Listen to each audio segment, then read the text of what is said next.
up everyone, and welcome to my Golden Globes 2025 winners reaction video. Coming to you a few days late because the last 3 days, Glenn and I have been either on a boat learning to scuba dive or at his uncle and auntie's house in a place called Coorgee in Australia. It's an island and they basically live in a tree house with no Wi-Fi. So yeah, we didn't really have the means to find out the winners. I didn't have the means to record a video when the winners were announced. So I opted to wait until we were done with the scuba diving. I've now done scuba diver, that's some news, woo. Yeah, so I'm recording now from Byron Bay in Australia. This is where we're staying for a couple nights, doing some more scuba diving tomorrow. But yeah, if you look really close on the top right of the video, of the screen, you'll see the camera, the iPad, which is recording right now. It's sitting on top of a toaster with a fork, that little metal thing that's sticking, that's a fork, propping it up, you know, for leverage. This is what I've been reduced to because, yeah, I didn't bring any camera equipment with me. I just didn't have the luggage space. So yeah, I had to improvise when I've been here. So yeah, that's just a little behind the scenes making for you. I'm actually amazed that I've gone 3 days without finding out the winners. Like, genuinely don't have a clue who's won, but it is the Globes, so I am expecting there to be a few surprises, a few curveballs. Often they do throw something in there that nobody really sees coming. Even Anatomy of a Fall winning Best Screenplay last year was a bit of a surprise, but that ended up being, you know, a good sign of showing us which way the wind might be blowing for the screenplay categories. Because it went on to win at the Oscars. The thing that I'm looking out for here is how well Emilia Perez has done, because it is the most nominated film. It got 10 nominations, and it's always been sort of a tricky one to read Emilia Perez this year. And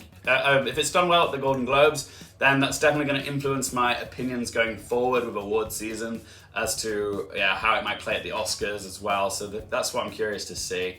But yeah, I've got all of the I've got the Golden Globes site loaded up on my phone. But yeah, I haven't seen anything yet, no winners. So yeah, these are my reactions to the 2025 Golden Globes. Please let me know your thoughts on the Golden Globes in the comment section down below. What do you think it means for the Oscars? And yeah, stay tuned after I've done the reactions, because I will do some discussion about what the winners at the Golden Globes might mean for the Oscars. So shall we then? So, first category is Best Motion Picture Drama on the Golden Globes app. And I predicted The Brutalist here. But maybe Conclave is a surprise, but we'll see in a second. And the winner is The Brutalist. Okay, good. Yes, so first one I've got correct. Lovely. Yeah, I mean, I thought that was a sensible prediction. It is sort of the big scale movie of the year, you know, really impressive movie, you know, about the immigrant experience and like the American dream, and yeah, just it's a real showcase of excellence, that film. So yeah, the Globes went with The Brutalist over Complete Unknown, Conclave, Dune Part 2, Nickel Boys, and September 5. So yeah, I'm chuffed with that. Not too much of a surprise there, because I did predict it. But yeah, I'm sure there's going to be a curveball here or two. Best Motion Picture, Musical, or Comedy. There you go. I predicted, what did I predict here? Anora. I predicted Anora because I thought it made the most sense, because it's, you know, critical darling, won the top prize at Cannes. But yeah, there was a chance maybe Wicked could surprise here, or maybe Emilia Perez. But yeah, we'll see in a second. So scrolling down, the winner is Emilia Perez. Oh my days. Okay, God. All right, I'm gonna have to start taking this film seriously now as a legit contender now for the Oscars. Like, if it's won the Golden Globe in Best Musical or Comedy, it's got what it needs now to sort of like go the distance and just kind of maintain that momentum. But yeah, the international critics and the Hollywood Foreign Press Association must have just really ate it up. I mean, it's evidenced by the 10 nominations that it got. But yeah, Emilia Perez beat A Real Pain, Anora, Challenges, The Substance, and Wicked. This is going to be a little controversial for me to say, but like literally the film I wanted the least to win this category ended up winning, because yeah, of all these movies, Emilia Perez is the one I liked the least. I think it's fine. I don't love it, but yeah, it's certainly priming up to win more awards now. Like, if it's won Best Motion Picture, Music, Comedy, it could potentially win in Director. Or yeah, Zoe Saldana's probably a good candidate to win Supporting Actress if they really love this film. So yeah, okay, next up we have, scrolling down so slowly because I don't want to get spoiled from it, Best Motion Picture Animated. I've gone with The Wild Robot. I feel fairly confident in this. Like, it's just, everybody loves that movie. So I feel like it's just a sensible, safe prediction. But have they gone a different direction? Let's find out. It is, oh, it's Flow. Oh my God. Okay, that is a surprise. They went with Flow. for Best Animated Feature over The Wild Robot, over Inside Out 2. Well, I guess it does make sense though. Like, Flow, it's a lovely movie. It's beautiful, and it's just a prime example of amazing animation and like no dialogue. It's stunning. The animation does all the heavy lifting, and it's so beautiful and tender. But yeah, I genuinely thought they would go with The Wild Robot. It's just more of a crowd pleaser, more universally loved. But yeah, I guess decided to go a different direction here. And yeah, they went with Flow. I thought they were going to go a different direction. Like maybe they'd go like with Memoir of a Snail or something. Memoir of a Snail is a bit more of a adult film, and maybe that would speak more to adult voters. But yeah, no, they went with Flow. So congratulations to Flow. That's going to certainly give The Wild Robot some, it's going to be a race now, an animated feature, because it's not The Wild Robot sweeping. So yeah, I'm surprised by that, but good on Flow. All right, so next up we have, scrolling slowly, Best Motion Picture Non-English. I'm pretty confident this is going to be Emilia Perez. If it's anything else, I probably will be gobsmacked. But it is Emilia Perez. 2 Best Picture wins for Emilia Perez. Film in the non-English language. And yeah, and they gave it comedy and musical as well, which just... I didn't think they'd feel the need to give it comedy and musical when they could honor something else like Anora. Like, I just thought, okay, we've honored Emilia Perez in non-English, we could honor Anora as well. But no, they just went all in on Emilia Perez. I wasn't really expecting anything else to win here. But yeah, it's just because it's won both that and the comedy musical prize. I'm just a little miffed because is Mikey Madison going to be the only win for Anora at the Globes? We'll find out shortly. All right, so next up we have Best Performance by a Female Actor in a Motion Picture Drama. Oh, this is exciting. So yeah, I was seeing this as a 3-way race between Fernanda Torres, Angelina Jolie, and Nicole Kidman. And I had Angelina Jolie originally, and then when I was doing my last predictions vid, I changed my mind to Fernanda Torres last second. And then we got the BAFTA long list right after I posted that video, and neither Fernanda Torres or Angelina Jolie were on it. So I was like, oh God, have I picked the wrong person? I don't even know. But let's find out now. Here we go. Best Performance by a Female Actor in a Motion Picture Drama is... Oh, yes! Wait, yes, I got it right. Oh my God. I saw the picture of Fernanda Torres, and then I scrolled down and saw Angelina Jolie with Maria underline. I thought maybe that meant the winner. But no, it's Fernanda Torres. I'm still here. Glad I went with that. Yeah, I'm glad I had that hunch and switched last minute. But I'm wondering now, can Fernanda Torres ride this momentum now into the Oscars? Because she wasn't in the long list at BAFTA. So can she ride this momentum now? Are people going to check out I'm Still Here, rewatch it or watch it for the first time, and voters give her the 5th spot in Best Actress because it's so competitive this year? But that's cool. It's nice to see an international actress. I believe she's Brazilian. Correct me if I'm wrong. Sorry if I'm incorrect there. Yeah, it's nice to see someone like her win over the usual suspects who are always here, like Kate Winslet, Nicole Kidman, not Pamela Anderson, but it's nice that she got nominated. And Tilda Swinton, of course. But yeah, Fernanda Torres got that one right. Chuffed, because that was sort of a hunch guess. But yeah, I'm happy I switched. All right, so next up we have Best Performance by a Male Actor in a Motion Picture Drama. Yeah, this one wasn't as easy as I thought. I've gone with Adrian Brody because he feels like he makes the most sense. And now that BeReal has won the top prize in drama, maybe he has won it because it makes a nice pair. Usually there is an acting performance that goes along with the films they pick for Best Picture. So yeah, I went with Adrian Brody, but Timothée Chalamet could surprise you. I saw a lot of people voting for Timothée Chalamet online, so maybe it is him. But yeah, I stuck to my guns and stuck with Adrian Brody because I felt like he made more sense. And it's Adrian Brody! Woo-hoo-hoo-hoo! Yay! Although part of me would have loved to see someone else show up here, like Common Domingo, because I feel like it was down to Brody and Chalamet. That's cool. But yeah, congratulations to Adrian Brody. This is certainly going to start the snowball effect, maybe, of him going all the way to the Oscar, because he does really feel like a prime candidate to win the Oscar. So yeah, Adrian Brody, Best Male Actor in a Drama. Okay, so next up we have Best Performance by a Female Actor in a Motion Picture. Okay, musical or comedy. Mikey Madison. This felt like an easy one, right? So, and the...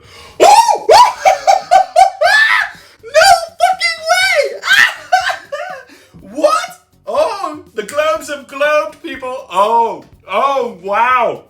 Oh, okay. I was wrong, but I'm not sad that I'm wrong. Oh my God. the Golden Globes gave Best Actress in a Musical or Comedy to Demi Moore for The Substance. Whoa! Oh my god, like, I thought Mikey Madison was such a safe prediction. And then, lo and behold, the Go Hollywood Foreign Press Association. Okay, that is like one of those times where the Golden Globes, you gotta love them for doing that as well. Wow. Wow, wow, wow. Oh, I mean, I did sort of say in my prediction video that, you know, if she was going to win anywhere, Demi Moore, it would probably be the Globes. But now, like, it's kind of giving me that sort of, like, is it false hope? Is it, like, devil's advocate? Am I just, like, teasing myself, thinking that she could maybe, like, parlay this win into some sort of momentum now and maybe, like, win the SAG and then, like, go on to win the Oscar? Because, God, I genuinely didn't see that coming. That is amazing. What a win. What a win. I was thinking, like, Margaret Qualley was probably winning more awards in the critics groups. I know our UK Film Critics Association, we voted for Demi Moore to win. I wanted her to win. Because, yeah, I didn't think she was going to win anywhere else, but God, Hollywood Foreign Press Association, I am proud of you as well. I mean, I am a little good for Mikey Madison, and I still think she could absolutely win, because I think Anora is a much stronger movie, like, going into the Oscars. But yeah, to see Demi Moore pick up a trophy, especially like a Golden Globe, that's really, really satisfying. I'm really happy for that. That is a delightful outcome. Like I said, Mikey Madison has been collecting so many critics trophies over the past few weeks. Demi Moore only has a handful, but this is something substantial as well. And now I'm entertaining the possibility of, like, could they follow this whole Academy tradition now of having a Best Actress winner for being an unconventional win? Like, Emma Stone in Poor Things, a little oddball, bit weird. I mean, the year before that, we had Michelle Yeoh with Everything Everywhere All at Once. That was a very goofy win, but, you know, an amazing win as well. Could we go free for free with Demi Moore and The Substance? She has the narrative. But again, it's still a body horror movie, so I just don't know if that will happen at the Oscars. But I'm glad it happened at the Globes. Yeah, that is such a lovely, lovely surprise. Oh, God, sometimes you like being wrong, because when it's someone you just don't expect, but it's absolutely deserving. That is just, so delicious, so delicious. Demi Moore, Golden Globe winner. Wow, wow, wow, wow, wow. That is joyful. All right, so next up we have Best Performance by a Male Actor in a Motion Picture, Comedy, or Musical. I can't even remember who I picked for this. Oh yeah, this is the one which is kind of like a gimme, because I don't think any of the actors in this group are going to get nominated at the Oscars. You can kind of make an argument for Jesse Eisenberg, but I have a feeling it's going to either go to Glenn Powell or Hugh Grant. Yeah. Now that they've given it to Demi Moore, like, for a horror movie, I kind of feel like they might go for Hugh Grant, actually. I predicted Glenn Powell. But if it's either one of them, I'm going to be happy. So let's scroll down, and it is... No! It's neither of them! It is Sebastian Stan for A Different Man. Well, okay, good for him. Did not see that coming. Good for him. But yeah, I'm kind of gobsmacked that it's not Glenn Powell or Hugh Grant. Like, I felt like they made more sense. Then again, just hand on heart, I've not actually seen A Different Man yet. I've got the screener DVD at home waiting to be watched. And, like, it's won a few prizes, Luke. I really should check this out and give it a go. Can he parlay this into an Oscar nomination? Could he take a 5th spot? I don't think so. Personally not. I never saw any of these performances getting nominated for the Oscar, but who knows? That's a nice win for Sebastian Stan as well. He's had a very good year with The Apprentice and A Different Man. But yeah, because you would think that he'd have a better chance of getting nominated for The Apprentice at the Oscars, not A Different Man, but I could be wrong. Who knows? But yeah, sometimes it's just a nice little surprise win, and congratulations to Sebastian Stan. Did not predict it, but chuff for him. All right, so next up we have Best Performance by a Female Actor in a Supporting Role in Any Motion Picture. Well, okay, I voted for Ariana Grande. I predicted Ariana Grande, but because of the 2 wins for Emilia Perez in Best Comedy Film and International Film, it would actually be a surprise now if it did go to Ariana Grande, because Zoe Saldana just makes a lot of sense, because they clearly love that film. And like I said, there's usually one performance that comes along with, you know, a top Best Picture winning film. So it makes sense that it's Zoe Saldana, but I'm about to be surprised. It is Zoe Saldana for Emilia Perez. Yep, I mean, not really a surprise. I'm happy for her. Again, I thought maybe the Globes would globe and give it to Ariana Grande. It just came in at the right time. It's just a bit more cheerful and optimistic and joyful, and just a really fun performance that people really love. But no, they went with Zoe Saldana, and that's fair. Like, she's certainly do her flowers. Like, she's been working in the industry for so long, and it's nice to see her finally acknowledged, and good for her. And yes, this officially makes her the Best Supporting Actress frontrunner at the Oscars as well. I yield, okay, to all you people that have been telling me in the comments section, yes, she is the frontrunner now, okay? Maybe not the person I would have picked or wanted, but yeah, she's the frontrunner. Doesn't mean she's got it locked in, but she's the frontrunner. I still think she will have some competition from Ariana Grande over awards season. Maybe Isabella Rossellini, if I could say her name. But yeah, Zoe Saldana, it's a nice win. Good for her, and it makes sense with the 2 Best Picture wins for Emilia Perez. So congratulations to Zoe Saldana. All right, so next up we have Best Performance by an Actor in a Supporting Role in Any Motion Picture. I predicted Kieran Culkin, but this could go to Guy Pearce. So yeah, I feel like they might spread the love around by giving a win to someone else who's not in the best in the Brutalist, but it could be a Guy Pearce. He'd be due for one. But yeah, Kieran Culkin's won the most in the critics groups, and there's a suspicion that he could be the sweeper of all the acting categories this year if he starts collecting him. And the winner is Kieran Culkin for A Real Pain, which, you know, I can't fault that win. Like, it is such a great performance. He is such a firecracker in that movie. Like, funny, heartbreaking, just wonderful. Like, he brings so many depths and layers to the role of Benji in that movie. So I'm not unhappy with that. I did think maybe we could see a surprise with Guy Pearce. But yeah, it feels like now Kieran Culkin is slowly solidifying. I mean, I would say he's the front runner now anyways. But he has what feels like the most likeliest pathway to a sweep out of everybody. But yeah, actually, maybe Adrian Brody now could also be quite securely locked in. But he might have some challenges elsewhere over awards season. We'll see. But yeah, Kieran Culkin, lovely win, great performance. I'm happy with that. Okay, so next up we have Best Director Motion Picture. I picked Brady Corbet or Corbett or Corby. I keep hearing people pronounce his name differently online. How do you pronounce his name? His last name? I genuinely don't know. I've said it like 5 different ways on my channel alone, but yeah, I predicted Brady Corbett because because The Brutalist is that big, monumental movie. It's like the size and scale of the movie is really impressive compared to its budget as well. Like what they accomplished with such a minimal budget is insane, and it's a real triumphant movie. Would love to see a win for Anora here, but I don't think it's gonna happen. But yeah, Best Director Motion Picture went to Brady Corbett for The Brutalist. Yes, I mean, at least I got that one right. Woo! Oh, that would have been really cool to see Carly Fajar win for The Substance here. That would have been fun.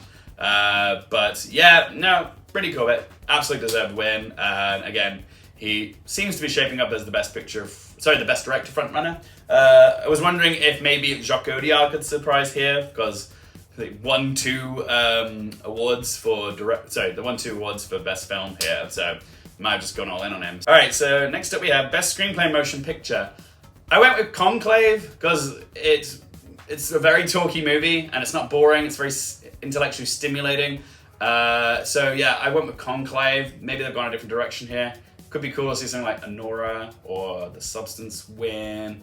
But I think it's going to go to Conclave. It's a very liked film, and I think they want to give it a win somewhere. So I think they're going to give it to Screenplay, and it is. Yeah, Peter Strawn, Conclave. I scrolled past the photo of him, and I was like, who is that guy? And I was like, oh, I don't recognize him, but that's Peter Strawn. Got to memorize his face now, because yes, he's probably going to be the winner of Best Adapted Screenplay at the Oscars now. Because yeah, this category usually does have a good overlap of winners that go on to win one of the screenplay categories, okay? Who's going to win in original? It could most likely be Sean Baker, I'd say, but who knows? Maybe there's someone else that could gain some momentum. But yeah, I feel like they're going to want to give Sean Baker something at the Oscars this year. But yeah, Peter Strawn won for Conclave. Not really surprised, but happy for him. Good on him. All right, so next page is Best Original Score. Oh, Jesus, what am I looking at? Best Original Score Motion Picture. I'm seeing a picture. God, is that Trent Reznor and Atticus Ross? I don't know. Anyway, Best Original Score. I predicted, I forgot his name, the chap who did The Brutalist, but maybe they've gone with Challengers from the photograph I've seen. And it is Challengers! Hey! That's really cool! That's a cool win. I didn't predict it, but I'm happy with that because I love Challengers, and it's nice to see it's won something. And it wasn't even in the BAFTA long list for score, so God, could this be the much needed boost it needs to get in at the Oscars? I really hope so. Yeah, I thought they were going to go with Daniel Blumberg for this one, because, yeah, just that opening scene where you see the Statue of Liberty, that stayed with me. And I always thought, I actually do think Challengers is my favorite score of the year, because it's just very memorable. It's stuck with me all year, and I love it. It's so pulsating and sexy and very Berlin nightclub, as I say. But I just didn't think the Hollywood Foreign Press would go for it. But that is cool. That is a cool win. Very chuffed for Trent Reznor and Atticus Ross. And I kind of got that one spoiled for me because the picture of them popped up. And I could see two people. I was like, oh god, it's two composers. Yeah, so, but I actually don't really know what Trent Reznor and Atticus Ross look like, so didn't know until I scrolled down. But yay, congratulations to them. Another win for them, another one on the trophy or the mantelpiece for them. Alright, so next up we have Best Original Song. It's going to go to one of the Emilia Perez songs. I can't even remember what they're called. One of those, Mi Camino, is it? And El Mal. Yeah, I don't really care for the songs in Emilia Perez, but I think one of them's going to win it. I predicted Mi Camino because that was the most popular one on the Awards Expert app. But yeah, for all I know, it could go the other way. I would prefer it to be the El Mal one, but I went with Mi Camino because it just felt more of the softy, lovey-dovey, emotional song rather than the cool, rocky, you know, El Mal dance sequencey number with Zoe Saldana. Anyway, it went to, it's Emilia Perez because it's the poster, and it is, oh, El Mal, cool, so I got it wrong, but at least it went to the song that I thought was better from Emilia Perez, so cool. At least, I think maybe because it's a more memorable musical set piece with the dancing and the red suit and all that, and the camera work, and that's really cool and really interesting. So yeah, El Mal won. Not like over the moon about it, but I'm happy it's that song, not Mi Camino, because I just genuinely think that song's quite forgettable. I mean, I don't really dig any of the songs, but at least I thought El Mal was a standout when I watched Emilia Perez twice. Okay, so next up we have Cinematic and Box Office Achievement Award. If it's not Wicked, I'm going to be gobsmacked. And it is Wicked! There you go. Didn't have to scroll down very far. Saw the green alphabet at the top of the corner. Yeah, so Wicked won the Cinematic Box Office Achievement Award. Does anybody really care? Yeah, I don't personally care. I think this is a silly category. It's really not needed. Like, if you want to celebrate a Box Office Achievement Award, don't set a cap of it having to reach $150 million or whatever. Like celebrate the movies that actually made an impact as opposed to their budget, like The Substance. Okay, that was a Cinematic and Box Office Achievement Award because of the power of word of mouth, but it was ineligible for this category because, you know, it didn't make 150 million worldwide or whatever, which is just silly. So we celebrate the movies that made more money as opposed to their budget, not just because, you know, they crossed $1 billion. But yeah, sure, Wicked won an award, so I'm happy with that. I like Wicked, so good for it. Oh my god, are we done? Alright, cool. So, takeaways from the Golden Globes. Emilia Perez was the biggest winner of the night, unsurprisingly. It got 4 for Best Picture Musical Comedy, Best Non-English Film, Best Supporting Actress for Zoe Saldana, and Best Song for El Mal. The Brutalist came in second with 3 wins for Adrian Brody for Best Actor, Best Film Drama, and Best Director for Brady Corbett. So yeah, I would say that Emilia Perez is certainly going to be in the conversation more so for Best Picture now. I don't know if it can win because I'm still not convinced it's going to have that universal love amongst all branches of the Academy to go all the way and win the top prize, even on a preferential ballot. It was a sad night for Anora, because Anora didn't take anything home. Didn't get Best Comedy, that went to Emilia Perez, and it didn't get Best Actress for Mikey Madison, which is a shame, but I still think she can win the Oscar. Like, it's, like, she is still, like, the clear frontrunner in my eyes, and it was just nice to see Demi Moore get something. And what it does sort of give me more confidence on is Demi Moore getting into Best Actress at the Oscars. Like, I have been a little bit reluctant because I know a lot of people are saying, yeah, she's definitely getting in, she's definitely getting in. And I know there's been a lot of evidence to suggest that because she has been showing up everywhere. But, like, there's still this lingering part of me that there could still be this audacious snub on Oscars morning where she's not there. And I've just not been allowing myself to get too hopeful, like, because I really, really want to see her name called out on Oscars morning with that nomination, and that's going to be such a huge victory in and of itself. The same if, like, Coralie Farjar gets into Best Director and Best Picture for The Substance. Like, I really want to see that happen. Margaret Qualley as well would be another great surprise if she did show up. But yeah, The Substance just, yeah, I'm so glad it picked up something, and the fact that it was Demi Moore for Best Actress is great. So really, really happy for Demi Moore. But I still think Mikey Madison probably is the front runner. So should we talk about Best Actress real quick? Because, yeah, the win for Fernanda Torres certainly has given her back something because, like I said, she was absent from the BAFTA long list, same as Angelina Jolie. So she's not as secure. She wasn't as secure for a nomination when we got those long lists, but then she's won the Golden Globe, so this could help give her a boost to like get into that 5th spot because it does feel very competitive in Best Actress this year. Angelina Jolie and Nicole Kidman are a little vulnerable, I'd say.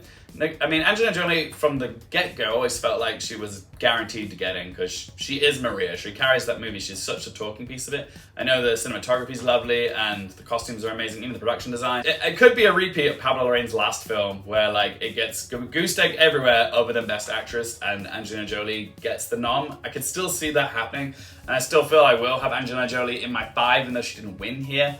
Nicole Kidman, again, it's tough to say. Like she made it into the BAFTA long list, but I'm still not sure if it's the type of role that they're going to go for. Even though it's one of her best performances, it's, you know, not everybody loves Baby Girl, you know, as much as the critics do. Okay, it's more divisive than people think. I think. Will they go for Nicole Kidman? It could still happen because, you know, she is so beloved and cherished, and she has picked up a few wins here and there. So it's not impossible. It's just maybe the film just because she's kind of the film's only hope. I mean, so is Angelina Jolie for Maria at this point.